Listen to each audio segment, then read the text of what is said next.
And we're live. Okay. Okay. I guess I You can guys read it not again. see the yellow square? Yeah, I see. Yeah, I just saw it right now. Okay. I guess I can say the prayer again, and one of you two can fight it off. Who's gonna share a spiritual thought? All right. Excuse me. Our Father in heaven, we thank thee for this day. We thank thee for all that thou hast given us.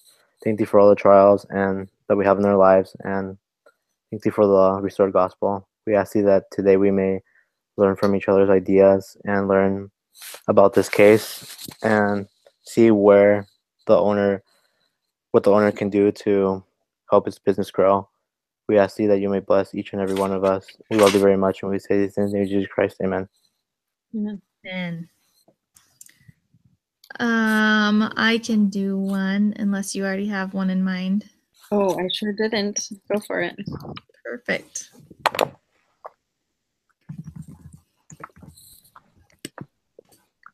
All right.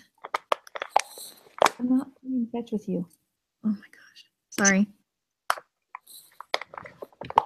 Let's see here. Okay. So here's a good one, especially since it's like cold and yucky and motivation is low. It says, the struggle you're in today is developing the strength you'll need tomorrow. So with this, we can see that every day we're given an opportunity to grow and learn, and from everything that we go through, we're just bettering ourselves for the future.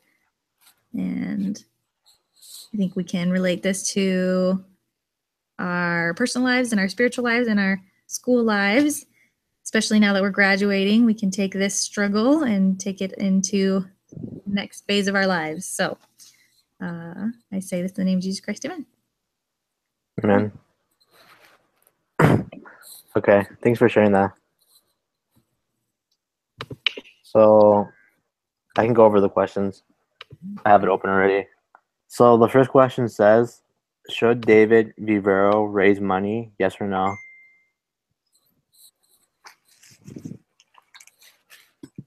I don't know.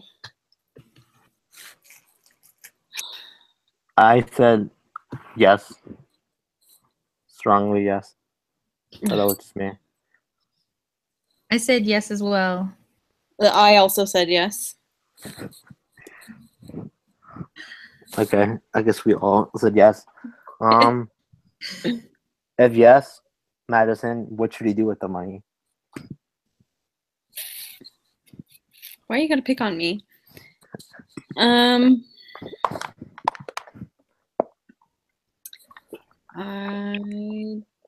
don't really know.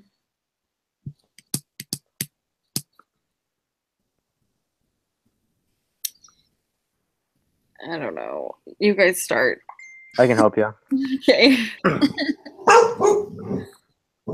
Well, Sorry. There's a squirrel or something. I think what he should do is he should get some good marketing going, so people can be more aware of his business, and just like raise awareness for his company. Didn't they say they were only doing like word of mouth and? Yeah, well, we know from like for anyone who's done IBC that word of mouth is really good, but I think marketing is also like paying for like advertisements. It helps a lot. It helps a business get more out there instead of just like word of mouth. Word of mouth is really good, but yeah, they should invest a little more in other marketing things. That's what I said. Like Facebook and Instagram are huge right now for that kind of stuff. Social media marketing is really good. I was thinking he should put more time into developing a better product, because he said like the customer, they'd been focusing a lot on like acquiring customers and not a lot on what they were offering. So I was thinking they should work on their product and make it a little better, and then even have some sub products to go with it, like an app or something. Yeah, that's really good. So it says, if no, why not? So I don't think any of us said no, so we can skip that.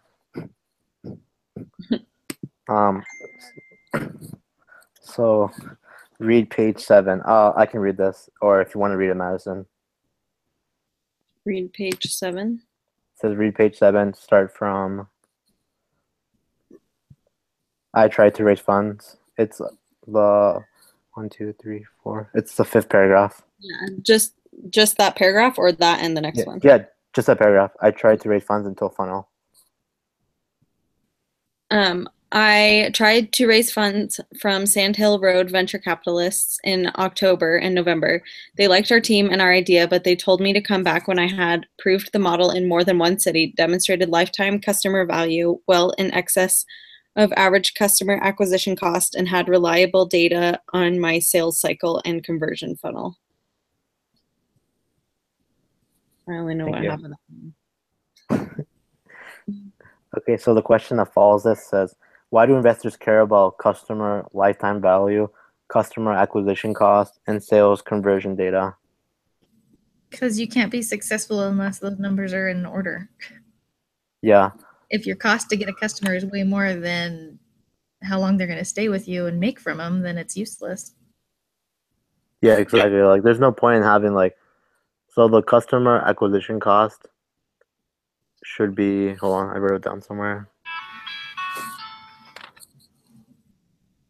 So if I'm correct, doesn't the customer acquisition cost have to be less? No, more than the customer lifetime value?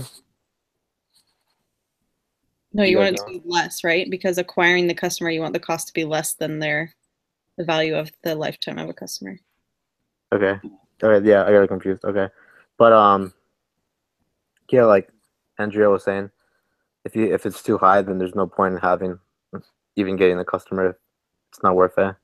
Yeah. Because the whole point of the business is to make more and more money.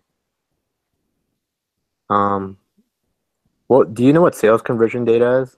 Do you guys remember what that is? It's just how many people you talk to versus how many people commit. Okay. And they Like- talked to, for every 100 that they contacted, 2 committed. Yeah. Oh, that's pretty low, but okay. Yeah, it's like when you're walking through a store and the beeper goes off when you walk through the door Oh, okay. versus how many people actually make a purchase. That's a conversion rate. All right, that's good. So the conversion is 2%. Yeah, which is super bad. That's not good. And those are for leads too. It's not like they're cold calling. Oh, And only 45 of those people even took the call. oh wow. I used to have to do cold calling for a job, and it was absolutely terrible. I heard it's really bad. So, okay, we answered that question. Number 4 says, what is COV, which is customer lifetime value of a RentJuice customer? And actually it says you will be asked to report your decision in your post-discussion bowl after. So they give us like all these numbers. The annual churn is 38%.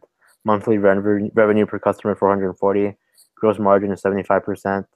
And the customer acquisition cost is given in the case as 2,300. What number did you guys get for that? Oh, let me check my notes. Let me hear yours first so I know that I'm close, like ballpark. Okay, I got 10,421. Oh, I got 10,422.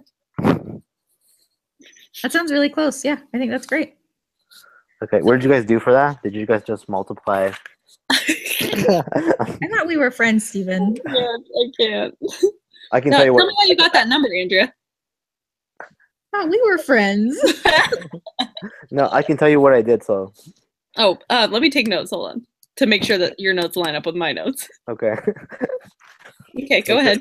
So I multiplied the monthly revenue per customer, which is 440, times the gross margin, which is 75%.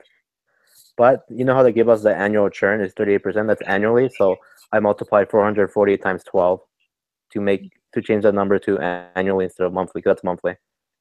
And then I divided that whole thing by 38%. And I got 10,421. Okay, you lost me at annual churn. Okay. Okay, I'll go over it really fast. So 440 times 12. That's to get the monthly, turn the monthly to the annual revenue per customer. Mhm. and you multiply that by the gross margin, which is 75%, Mhm. and you divide that by 38%. And that's Yes, how I got 10,421. that's also how I got it. Okay, perfect. You guys are so on top of it. I just love it. Okay, we can continue to number 5 then. I think that's a great idea. How well is the sale funnel at RentJuice working? What can you think of to improve it, and how can you reduce CAC, customer acquisition cost? What do you guys think? I think, like you said, with advertising, I mean, if they're taking advantage of different opportunities and reaching their people in a better way than just phone calls. They're probably spending more on the lady making 100 phone calls every day than they would be to advertise on social media and get the same or better results. Or Yeah. even if they had like somebody on the ground out there actually finding these landlords and these whatever they're called, brokerage places, and like going out and talking to them. That seems a lot more effective than a phone call. Yeah, like cold calling isn't really that effective. And yeah, like I said before, and like you were saying, like marketing is really good that they should do. And yeah, maybe they should just get better leads on who they're trying to contact instead of calling like 100 people. Just contact the people who are interested about the product, and that'll be just better. And then they can just weed out potential customers to people who actually want to buy the product. I agree. Yeah, I think that's great. Okay. We're on number 6 now. We're almost done.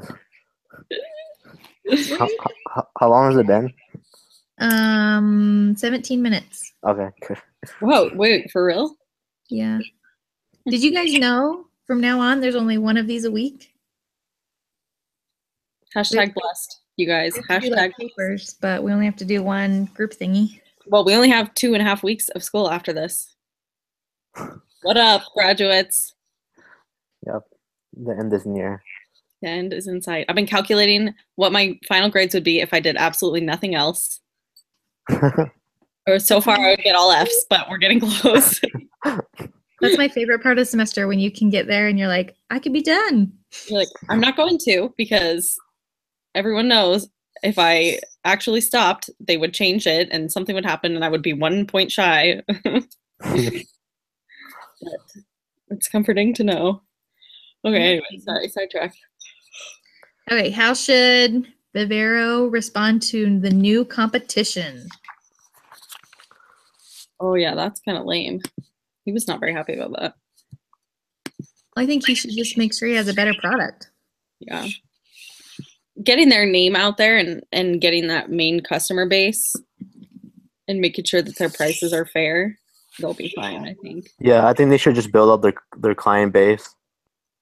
And weren't they talking about real time or something? It's called real time. I don't remember where I saw it in the case. Yeah, that was something they wish they had released earlier. Yeah, they should just release it right now then. Yeah. Or like make it even better, the real time thing. And that way they don't have to worry about the competition.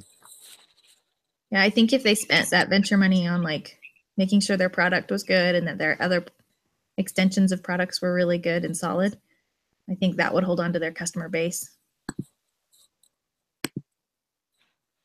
Yep.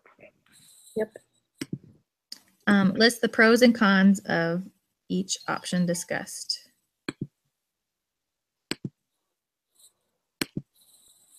Well, the pros is that they would make lots of money. And the cons could be that they might do it wrong. Yeah. And lose money. Yeah, because there's always like a risk in investing in marketing too. Sometimes you can put in so much money in marketing and nothing comes back. There's no return on it. So that could happen too. As a group, we must decide a course of action. Well, Take the money. Yeah.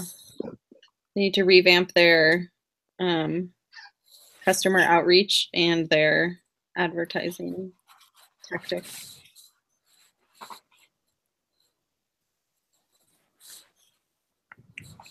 Yes. Sorry. Correct. I agree. Sounds great. I think we should summarize. Steven. Go. Andrea. Nope, I did it last time. It's Ready. Okay, I can start the summary and then Madison can end it off. Me every time. So I said RentJuice should focus on building their client base through acquiring more brokers and agents, and they should use the money they have to help advertise their company more. And if they do this and they help improve their product, like we've discussed, their customer base will be bigger, and they'll talk to actual customers that want to actually buy it instead of just like cold calling 100 people every day. And they don't have to worry about the competition either, because their product will be the best. We also discussed how we think that advertising via social media would be very beneficial to their company, as well as finding a different way to weed out the leads that they have for the phone calls that they're making, because they're only getting a 2% return on that, and that's a really low number. So they need to develop a new plan of action for figuring out who they're going to call and where they get those numbers from. The end. The